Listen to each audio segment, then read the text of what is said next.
June 3 ಅಂತ ಅಂದ್ರೆ ಬುಧವಾರ ಡಿ ಕೆ ಶಿವಕುಮಾರ್ ಪಟ್ಟಾಭಿಷೇಕ ಅನ್ನುವಂಥದ್ದು ಖಚಿತ ಆಗಿದೆ. ಹೌದು, ಬುಧವಾರದಿಂದನೇ ಕರ್ನಾಟಕದಲ್ಲಿ ಡಿ ಕೆ ಶಿವಕುಮಾರ್ ಯುಗಾರಂಭ ಆಗುತ್ತೆ.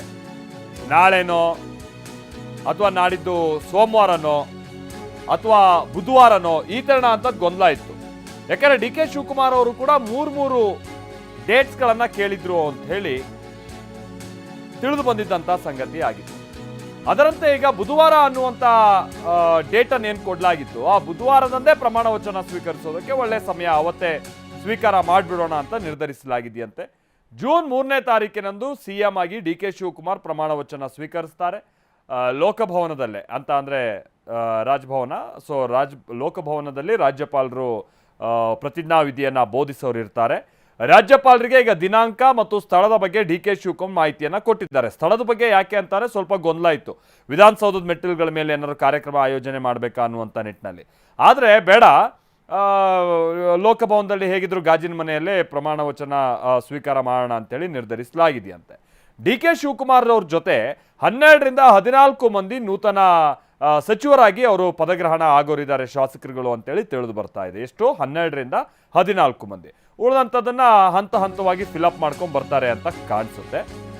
ಮತ್ತೆ ಈ ಡೇಟ್ ಕೊಟ್ಟಿರೋದು ಯಾರು? ಅಜ್ಜಯ್ಯ ನೀಡಿದ ದಿನಾಂಕದಂದೇ ಡಿ ಕೆ ಶಿವಕುಮಾರ್ ಪ್ರಮಾಣ ವಚನ ಸ್ವೀಕರಿಸ್ತಾರೆ.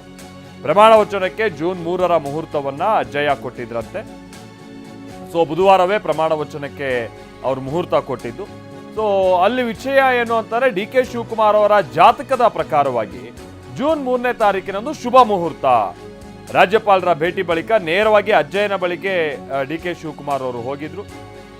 ನೊಣವಿನಕೆರೆಗೆ ಹೋಗಿದ್ದಂಥದ್ದಲ್ಲ, ಇಲ್ಲಿ ನಾಗರಬಾವಿಯ ಶಾಖಾ ಮಠ ಇದೆಯಲ್ಲ, ಅಲ್ಲಿಗೆ ಭೇಟಿ ಕೊಟ್ಟಿದ್ರು ಡಿ ಕೆ ಶಿವಕುಮಾರ್ ಅವರು ಅಜ್ಜಯ್ಯನ ಶಾಖಾ ಮಠಕ್ಕೆ.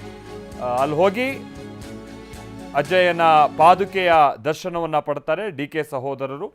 ಆಮೇಲೆ ಅಜ್ಜಯ್ಯರ ಸಲಹೆ ಕೂಡ ಇತ್ತಂತೆ ಬುಧವಾರ ಪದಗ್ರಹಣ ಆಗಲಿ ಅಂತ ಹೇಳಿ. ಅದರಂತೆ ಡಿ ಕೆ ಶಿವಕುಮಾರ್ ತಮ್ಮ ಆರಾಧ್ಯ ದೈವ ಅಜ್ಜಯ್ಯರಿಂದ ಕೊಟ್ಟಂಥ ಮುಹೂರ್ತದ ಪ್ರಕಾರವಾಗಿಯೇ ಈಗ ಪ್ರಮಾಣ ವಚನ ಸ್ವೀಕರಿಸೋದಕ್ಕೆ ಸಿದ್ಧತೆಯನ್ನು ಮಾಡ್ಕೊಂಡಿದ್ದಾರೆ ಅಂತ ಹೇಳಿ ತಿಳಿದು ಬರ್ತಾ ಇದೆ. ಬುಧವಾರ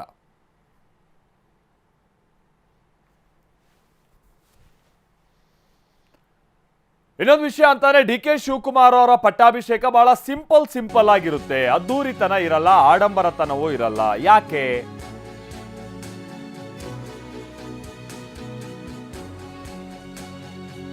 ಬಹಳ ಸರಳವಾಗಿ ಪ್ರಮಾಣ ವಚನ ಕಾರ್ಯಕ್ರಮಕ್ಕೆ ಪ್ಲಾನ್ ಮಾಡಿಕೊಳ್ಳಲಾಗಿದೆಯಂತೆ. ಇದಕ್ಕೆ ಸಂಬಂಧಪಟ್ಟಾಗೆ ಈಗ ಹಲವರು ಮಾಹಿತಿಯನ್ನ ಕೂಡ ಕೊಡ್ತಾ ಇದ್ದಾರೆ.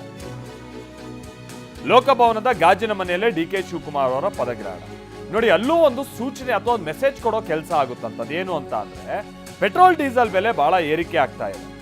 ಹಿಂಗಾಗಿ ಅಭಿಮಾನಿಗಳೆಲ್ಲ ಬೆಂಗಳೂರಿಗೆ ಬರೋದು ಮತ್ತೊಂದು ಇದ್ಯಾರು ಮಾಡಬೇಡಿ ಅಂತ ಮನವಿ ಮಾಡ್ಕೊಂಡಿದ್ದಾರೆ. ಯಾರಿಗೂ ಯಾವ ಪಾಸ್ಗಳನ್ನು ವಿತರಣೆ ಮಾಡ್ತಾ ಇಲ್ಲ ಅಂತ ಹೇಳಿ ಚಂದ್ರಶೇಖರ್ ಅವರು, ಕೆಪಿಸಿಸಿ ಕಾರ್ಯಾಧ್ಯಕ್ಷ ಚಂದ್ರಶೇಖರ್ ಅವರು ಮಾಹಿತಿಯನ್ನ ಕೊಟ್ಟಿದ್ದಾರೆ. ಈ ಮುಖೇನವಾಗಿ ಒಂದು ಮೆಸೇಜ್ ಕೊಡೋ ಕೆಲಸವೂ ಆಗ್ತಾ ಇದೆ.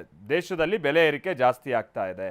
ಆಮೇಲೆ ಮೋದಿ ಕೂಡ ಭಾಳ ಓಡಾಡಕ್ಕೆ ಹೋಗ್ಬೇಡಿ ಮತ್ತೊಂದು ಅನ್ನುವಂಥದ್ದೆಲ್ಲ ಸಲಹೆ ಕೊಟ್ಟಿದ್ರಲ್ಲ, ಅದನ್ನು ಪಾಲಿಸ್ದಂಗೂ ಆಯಿತು. ಕೇಂದ್ರದ ವಿರುದ್ಧವಾಗಿ ನಮ್ಮದೊಂದು ಜನರಿಗೊಂದು ಸಂದೇಶ ನೋಡಿ, ಹಿಂಗೆಲ್ಲ ಬೆಲೆ ಜಾಸ್ತಿ ಆಗ್ತಾ ಇದೆ ಅಂತ, ಅದು ಕೊಡೋ ಕೆಲಸನೂ ಆಯಿತು ಅಂತ ಹೇಳಿ ಅವರು ಕೊಟ್ಟ ಎಷ್ಟು ಸಿಂಪಲ್ ಆಗಿ ತಗೊಳ್ಳೋದಕ್ಕೆ ಆಗುತ್ತೆ ಅಷ್ಟು ಸಿಂಪಲ್ಲಾಗಿ ತಗೊಂಡು ಅದನ್ನು ತಾವು ಆಡಂಬರ ತೋರೋದು ಬಿಟ್ಟು ಕೆಲಸ ಮಾಡೋದ್ರ ಮುಖಾಂತರ ಅದ್ರ ಥ್ರೂ ಒಂದು ಮೆಸೇಜನ್ನ ಕಳಿಸ್ಬೇಕು ಜನಕ್ಕೆ. ಒಳ್ಳೆ ಕೆಲಸ ಮಾಡ್ತಾ ಇದ್ದಾರೆ, ಒಂದು ಒಳ್ಳೆ ಸರ್ಕಾರ ಕೊಡ್ತಾ ಇದ್ದಾರೆ ಅನ್ನೋ ರೀತಿಯಲ್ಲಿ ಹೋಗಬೇಕು. ಈಗೇನು ಕಳೆದ 3 ವರ್ಷಗಳಿಂದ ಸಿದ್ದರಾಮಯ್ಯನವರು ಮುಖ್ಯಮಂತ್ರಿ ಆಗಿದ್ದರು, ಒಬ್ಬ ದೊಡ್ಡ ನಾಯಕರು. ಅವರು ಕೊಟ್ಟಂಥ ಸಾಕಷ್ಟು ಕಾರ್ಯಕ್ರಮಗಳು ನಮ್ಮ ಮುಂದೆ ಇವತ್ತು ದಿವಸ ಎಷ್ಟೋ ಕಾರ್ಯಕ್ರಮಗಳನ್ನ ಇವತ್ತು ಜನಪ್ರಿಯವಾಗಿದ್ದಾವೆ. 5 ಗ್ಯಾರಂಟಿಗಳು ಇರ್ಬೋದು, ಒಂದು ಒಳ್ಳೆ ಅಡ್ಮಿನಿಸ್ಟ್ರೇಷನ್ ಎಲ್ಲ ಕೊಟ್ಟು ಅದನ್ನು ಮುಂದುವರಿಸ್ಕೊಂಡು ಡಿ ಕೆ ಶಿವಕುಮಾರ್ ಅವರು ಕೂಡ ಅದೇ ರೀತಿಯಲ್ಲಿ ಒಳ್ಳೆ ಆಡಳಿತನ ಇವತ್ತು ಕರ್ನಾಟಕದ ಜನಕ್ಕೆ ಖುಷಿಯಾಗೋ ರೀತಿಯಲ್ಲಿ, ಸಂತೋಷ ಆಗೋ ರೀತಿಯಲ್ಲಿ ತಗೋಬೇಕು ಅನ್ನೋದು ನಮ್ಮೆಲ್ಲರ ಪಕ್ಷದ ಉದ್ದೇಶ ಆಗಿರೋದ್ರಿಂದ ನಾವು ಈ ಥರ ಇದನ್ನು ಸಿಂಪಲ್ಲಾಗಿ ತಗೋಬೇಕು ಅನ್ನೋ ಒಂದು ಇದನ್ನು ಡೈರೆಕ್ಷನ್ನ ನಾವು ಇವ್ರಿಗೆ ಪಕ್ಷದಿಂದ ಇವತ್ತು ತೀರ್ಮಾನ ಮಾಡಿದ್ವಿ. ಎಷ್ಟು ಸಿಂಪಲ್ಲಾಗಿ